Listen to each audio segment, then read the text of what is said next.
Welcome to the PKT tutorial for staking PKT Liquidity Pool Tokens, also known as LP tokens. First, you need to navigate to app.pkt.cash.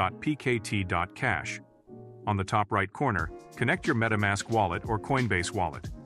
For this tutorial, we will use MetaMask. Make sure you already have added an equal amount of PKT tokens and Ethereum into the PKT Liquidity Pool on Uniswap. Make sure you have some extra Ethereum in your wallet to cover any fees for staking. On the left side toolbar, you will want to click Staking, then click the Add Stake button. Enter the name for your stake. Next, add the amount of LP tokens you received for adding liquidity. Select Duration and untoggle Auto Restake.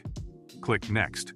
A pop-up will show that you are about to lock up your stake and will not be able to unstake until the date shown.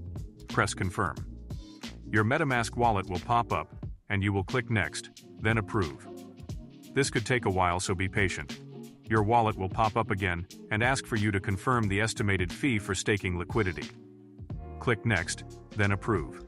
This process will take a bit of time too, so just sit back and relax.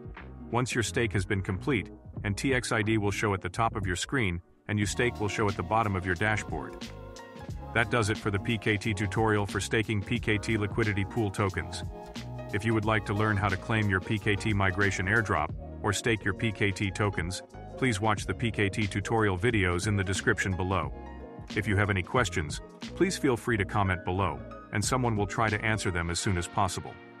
Please join the Telegram and the PKT Twitter and stay involved in the community.